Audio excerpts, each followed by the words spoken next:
Forms of money. तो सबसे पहले फॉर्म ऑफ मनी क्या है? Fiat money. फिएट मनी हम बोलते हैं वो वाली मनी को जिसको इशू किया जाता है गवर्नमेंट के द्वारा या गवर्नमेंट की किसी अथॉरिटीज़ के द्वारा या उसके ऑर्डर से।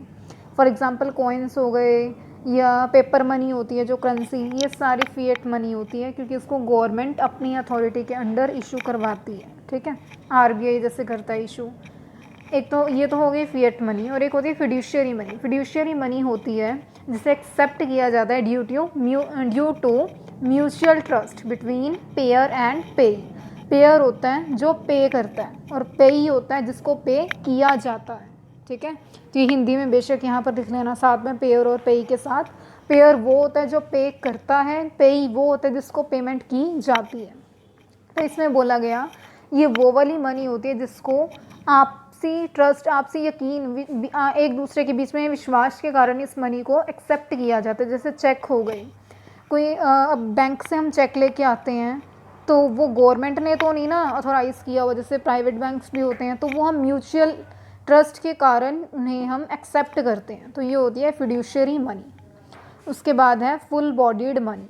फुल बॉडीड मनी वो वाली मनी होती है जिसकी कमोडिटी वैल्यू और मनी वैल्यू दोनों इक्वल होते हैं जब उन्हें इशू किया जाता है, इशू के टाइम पर। ठीक है, कमोडिटी वैल्यू क्या होती है?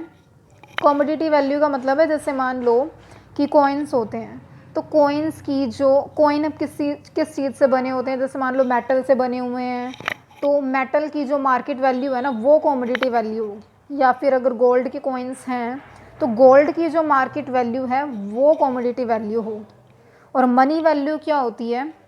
जैसे मान लो 10 रुपीज़ का कॉइन है, ठीक है, तो वो जो 10 रुपीज़ का कॉइन है वो मेटल से बना हुआ, जिस मेटल से बना हुआ है अगर उसको मान लो पिघला दिया जाए वो 10 रुपये के कॉइन को और उस मेटल को बेचा जाए, तो वो जितने में बिकेगा वो वाला मेटल वो होगी उसकी कमोडिटी वैल्यू। और उस 10 रुपये के सिक्के से अगर हमने कोई चीज़ परचेज़ की तो वो उसकी मनी वैल्यू हो जाएगी। ठीक है, तो ये होता है कमोडिटी वैल्यू और मनी वैल्यू।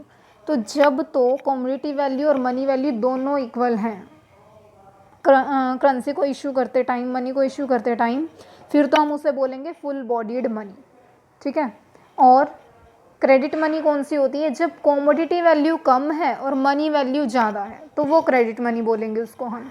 जैसे मैंने आपको 10 रुपये के कॉइन वाली बात बताई, तो जो 10 रुपये का कॉइन जिस भी मेटल से बना है अगर उसे हम मेल्ट करके उस मेटल को बेचेंगे तो वो बहुत ही सस्ता बिकेगा। हो सकता है वो 1 रुपये में भी ना बिके जो एक 10 रुपये के सिक्के में मेटल लगा हुआ है। लेकिन जब वैसे हम उससे चीज़ को ही ख़रीदेंगे तो हमें 10 रुपीज़ की उससे चीज़ मिल जाएगी, उसकी मनी वैल्यू होगी ना 10 रुपीज़, और कमोडिटी वैल्यू कम है। तो आजकल जो कॉइन या सिक्के जो कॉइन्स या पेपर मनी चल रही है वो होती है क्रेडिट मनी। ठीक है, लेकिन पहले पुराने ज़माने में जो silver coin and gold coins होते थे वो फुल बॉडीड मनी के अंडर आते हैं, उनकी कमोडिटी वैल्यू और मनी वैल्यू दोनों सेम होती थी। लेकिन आजकल ऐसा नहीं है। जैसे 2000 का नोट है, ठीक है, अगर अब बना तो वो कागज़ का हुआ है ना, वो अगर फट जाए, कागज़ तो भी रहा वो, उस कागज़ को अगर हम बेचेंगे, एक सिंगल नोट के कागज़ को अगर हम बेचें तो हमें उससे कुछ भी नहीं मिलेगा, उसको बेच के उसकी कमोडिटी वैल्यू कुछ भी नहीं है। लेकिन उसकी मनी वैल्यू तो है ना। अब 2000 के नोट की मनी वैल्यू कितनी है? 2000 रुपीज़ है, तो उससे हम 2000 की चीज़ खरीद सकते हैं, तो मनी वैल्यू ज़्यादा है, वो क्रेडिट मनी होगी।